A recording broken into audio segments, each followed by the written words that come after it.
मध्य प्रदेश राज्य ग्रामीण आजीविका मिशन के माध्यम से स्वयं सहायता समूहों को लेकर कार्य किया जा रहा है। समूह की दीदियां जो हैं अपने सामाजिक और आर्थिक परिवर्तन को लेकर कार्य कर रही हैं। Transform rural India foundation NRLM के समूहों के साथ में मिलकर काम करता है। उसी के माध्यम से हम देख पाए कि आजीविका के स्रोतों पर काफ़ी अधिक काम हो पाया है, लेकिन एक एस्पेक्ट जो छूट जा रहा था वो था जेंडर। महिलाओं का हक अधिकार जो उन्हें नहीं मालूम है, इस तरह की समस्याओं को देखते हुए TRI के तकनीकी सहयोग से एक कंसेप्ट को शुरुआत किया गया, जो कि था नारी अधिकार केंद्र का। नारी अधिकार केंद्र का जो मॉडल है वो इसीलिए लाया गया कि जो ग्रास रूट लेवल पे हमारा जो कैडर काम कर रहा है, जिसमें कोऑर्डिनेटर और कम्युनिटी रिसोर्स पर्सन यानी CRPs रहते हैं, वो गांव-गांव जाते हैं और जो इनके 3 बिंदु हैं जैसे कि पात्रता, आजीविका और समता जागरूकता, इन तीनों की पहुंच वो ग्रास रूट लेवल तक सभी तक पहुंचा पाएँ। एंटाइटलमेंट का मतलब है कि जो भी गवर्नमेंट स्कीम्स हैं वो उन तक पहुँचे। आजीविका में है कि वो फार्म नॉन फार्म जो भी एक्टिविटीज़ वो करना चाह रहे हैं तो वो उन तक पहुँचाया जाए। और इसके अलावा जेंडर का जो पॉइंट है, कम्युनिटी से जो वॉलंटियर चुने गए हैं, जो मैंने अभी मेंशन किया GPP दीदियाँ, वो दीदियाँ अपने मुद्दों को हमारे ये नारी अधिकार केंद्र तक पहुंचाने की एक चेन है। जेंडर पॉइंट पर्सन दीदी का पैरालीगल को लेके काफ़ी अच्छा प्रशिक्षण किया गया था, ताकि वो अपने ग्रामीण स्तर पर जितनी भी समस्याएं आ रही हैं उनको डील कर सके। इसके लिए एक मैकेनिज्म इस तरह से डेवलप किया गया कि जो हमारे ग्राम संगठन काम करते हैं, कैसे उनकी सामाजिक समिति के माध्यम से वो GPP दीदी जो जेंडर पॉइंट पर्सन है मिलकर उन समस्याओं का निदान कर। और उसी समय ये भी एक रियलाइजेशन आया कि क्यों ना ग्राम पंचायत की भी इसमें सहायता ली जाए, तो ग्राम पंचायत पर एक जेंडर फोरम का गठन किया गया। मैंने सारे मेरे सरपंच गण हैं और शांति निवारण जो समिति बनी हुई है उनके अध्यक्ष, उनको बोल दिया कि किसी प्रकार से अगर महिलाओं पे अत्याचार होता है तो आप वहीं जाजम पे बैठ के निराकरण करें। इसी प्रकार से एक TRI संस्था और साथ में काम करती है हमारी। नारी अधिकार केंद्र के लिए जब हमने जागरूकता अभियान चलाया था और उस अभियान के तहत जब दीदियों को पता चला है कि नारी अधिकार केंद्र हमारा संकुल लेवल में संकुल में ही स्थापित हो चुका है और वहाँ पर हमारे केसों को सुना जाता है और समझा जाता है, और अगर हमारी समस्या ज़्यादा बड़ी हो या समस्या हो तो हम वहाँ पर उनके पास लेकर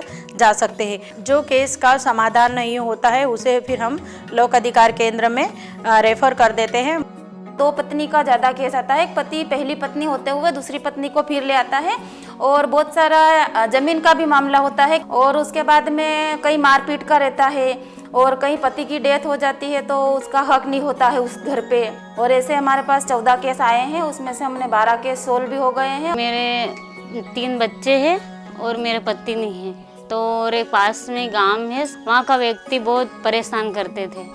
तो फिर मैंने एक समूह में जाकर के मैं बात रखी, सब महिला बोली कि अपन मदद करेंगे।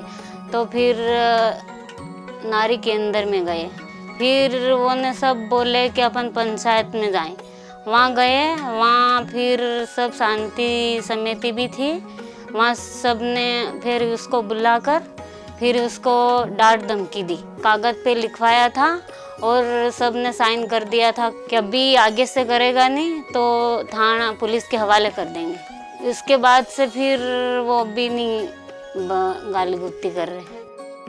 हम लोगों के पास जो केस आए थे कि एक लड़की जो स्कूल जा रही थी तो कुछ लड़के उसको छेड़ रहे थे, कुछ अपशब्द बोल रहे थे, तो वो लड़की परेशान हो गई थी। उसने बताया भी मम्मी को, लेकिन उसकी मम्मी ने बोल दिया कि ठीक है अगर ऐसा है तो स्कूल जाना बंद कर दे।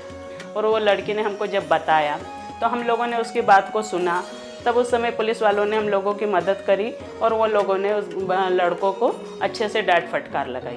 लोक अधिकार केंद्र में सभी अनेक प्रकार के केस आते हैं, जैसे राशन संबंधित है तो हम जनपद पंचायत में ले जाते हैं, और जमीन संबंधित है तो हम तहसील विभाग में ले जाते हैं, और महिला या बाल हिंसा का हो तो महिला बाल विकास परियोजना, अगर वहाँ से नहीं है तो हम 1 स्टॉप सेंटर में भेजते हैं। मारपीट झगड़ा का है, कई FIR दर्ज करवानी है तो ये हम थाने में केस दर्ज करवाते हैं। हमारे यहाँ अधिकतर तो 2-2 शादी वाले आए हैं, 2-1 केस हमारे यहाँ दहेज प्रथा पे आए हैं, जबरदस्ती करना, और एक केस हमारा वो आया है जैसे दीदी की शादी करी, खुद उसके सास ससुर बोलते तू डायन है। मेरे घर वाला बीमार हो गया था तो अस्पताल में भर्ती किया था, तो वहाँ मुझे छोड़ के वो चला गया, मेरे पापा के घर आ गई। मैं समूह में जुड़ी है, मेरी बेटी को परेशानी हुई ते समूह में मैं बात रखी ते समूह पासी गांव संगठन में बात रखी, गांव संगठन में पासी नारी अधिकार में केंद्र वांजी वहीं फेन के मुद्दा भी फेन हमारे पसे रायपुरिया थाना में कर रिपोर्ट डाली। तो ये जो नारी अधिकार केंद्र का ढांचा है, इसमें महिलाओं के साथ समन्वय बिठाकर उनका क्षमतावर्धन कर हम ये कोशिश कर रहे हैं कि ना केवल महिलाएं आजीविका के संबंध में, बाकी हर प्रकार की लैंगिक बाधाओं को दूर कर, हर प्रकार के भेदभाव को दूर कर, सामाजिक और आर्थिक बैरियर्स को तोड़कर वो आगे बढ़ पाए। महिला बाल विकास विभाग बच्चों एवं महिलाओं के बीच में कार्य कर रहा है, लेकिन अब गांव-गांव में आजीविका मिशन एवं TRI टीम के सहयोग से हम जिले की अधिकांश महिलाओं तक हमने पहुंच बना ली है एवं उनको हम वन स्टेप सेंटर एवं महिला बाल विकास विभाग के समन्वय से अन्य विभागों से भी सहयोग प्राप्त करके उनकी समस्याओं का समाधान सतत किया जा रहा है। प्राथमिकता से जो भी महिला चाहती हैं ऐसी कार्रवाई होती है और समझाइश दी जाती है। झाबुआ जिले में वसुधा अभियान चलाया गया था, जिसमें वसुधा अभियान के तहत ये है कि हर गांव में जैसे कोटवार होते हैं वैसे ही हमारे द्वारा एक महिलाओं को एक सूचना संकलन के तौर पर लगाया गया है। जो महिलाओं के विरुद्ध होने वाले अपराधों को वो हमें तुरंत सूचनाएं देंगी, हमारे जो कॉन्टेक्ट नंबर है उनके पास रहेंगे। हम NGO से भी संपर्क बनाकर रखते हैं। तो ये एक मॉडल है जो दीदियों को कनेक्ट करता है एक दूसरे से, और कनेक्ट करके हम किस तरीके से उन चैलेंजेस और प्रॉब्लम्स का सल्यूशन एक निकाल पाएं और उन पे काम कर पाएं।